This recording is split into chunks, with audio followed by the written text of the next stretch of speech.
ঘিরানিতে কই আজকে খাওয়ানটা জম্মের মজা হইবে। রাসে মাহানি হাঁকবে সেখান দিয়েই তুলি। কি ভাবে কি হাঁক তোলেন দেখছেন আমি কতটি হাঁক তুলছি, এইটারে আবার কলম বলেও তুললেন না।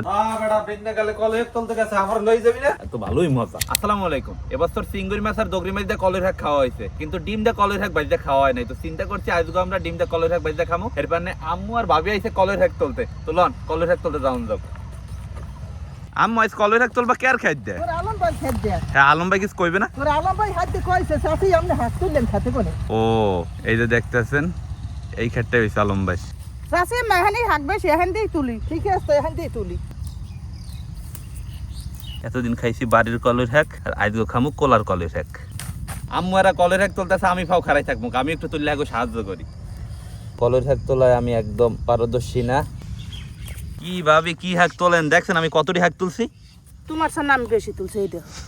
আপনারা যখন কলের হাঁক তুলতে আইবেন তখন এই রেমের কিছু গাছ দেখবেন, এইটারে আবার কলম বলেও তুললেন না। দেখছেন কলের হাঁকের মতোই দেখায়, কিন্তু এটা কিন্তু কলের হাঁক না, এটা হচ্ছে হ্যাংডা। আর এডি কোনো কামেও লাগে না, হেরবান উড়ে হেলাইলাম।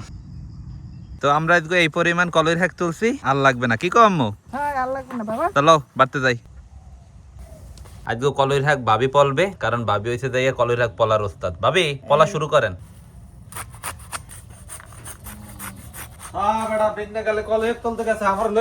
তোরে লই যাম বেটা, তুই কলের হাঁক তুলতে পারো? না তুলতে পারি, দেখতে তো পারতাম বেটা। দেখা লাগবে না, এখন ভাবি কলের হাঁক পলতে আছে হেইয়া দেখ। এবার তখন ডিম দিয়ে বাজনার সময় খাবি আনি। তাই ঠিক আছে বই। ভাবি আর তো মনে হয় বেশি লাগবে না। না আর লাগবে না। কলের হাঁক পলা হয়ে গেছে, এখন এই কলের হাঁক আমরা ডিম দিয়ে ভাজবো। ডিম দিয়ে কলের হাঁক বাজার পান্নে প্রথমে দিতে আসি সয়াবিন তেল, কুচাইনা পেঁয়াজ, কুচাইনা রসুন, কাঁচা মরিচ। এখন পেঁয়াজ মরিচ আর রসুন হালকা ভাজতে হইবে। পেঁয়াজ মরিচ আর রসুন হালকা ভাজা হয়েছে, এখন ডিম দিয়ে দিব। ডিম ভালো মতো ফেটাইনা হয়ে গেছে, এখন পলা কলের হাঁক দিয়ে দিব। ডিম আর কলের হাঁক একলগে মেয়াইনা হয়ে গেছে, এখন দিব নুন।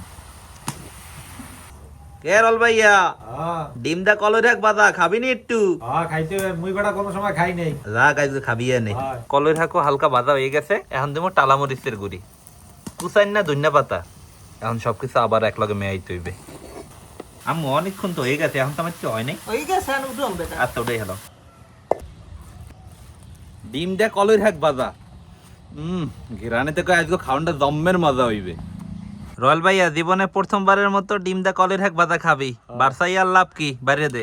আচ্ছা বাদ গেছে বেটা ঠান্ডা হইয়া, ঠান্ডা হয়ে গেছে। বাটটা গরম থাকলে আর ভালো হইতো। তো রয়্যাল ভাইয়া হ্যাঁ ডিম দা কলের হাঁক ভাজা লও, খাওয়া শুরু করি। শুরু কর। বিসমিল্লাহ। টেস্ট কেমন রয়্যাল ভাইয়া? নর্মাল শাকের মধ্যে আমার কাছে যে ডিম দেওয়ার জন্য আলাদা এটা লাগতেছে না। চিংড়ি মাছ দগরি মাছ এই দেখাইছি, কিন্তু এই ডিম দেওয়া প্রথম, এই লেগে অতটা স্পেশাল বুঝতে পারতাছি না। তুই তো এর আগের বার খাইছো। আমার তো ভালোই লাগবে, ডিমের হালকা গ্রানও হইতে আছে। হ্যাঁ একটু ডিম বেশি আছে, একটু মাইকে খাই দেই। রোল ভাই যদি আমি রেটিং দিতে কই 10-এর মধ্যে কত দিবি? 10-এর মধ্যে 8 দেবো। তো আমি যদি ডিম দিয়ে কলের হাঁকের রেটিং দেই, আমি দেবো 10-এর মধ্যে 8.5। তাজা কলের হাঁক এই ডিম দিয়ে বাজছে, এত ভালোই মজা। আমি খেলা খেলা ডিম দিয়ে কলের হাঁক বাজতে খাইছেন, জানাইতে কোনো বললেন না।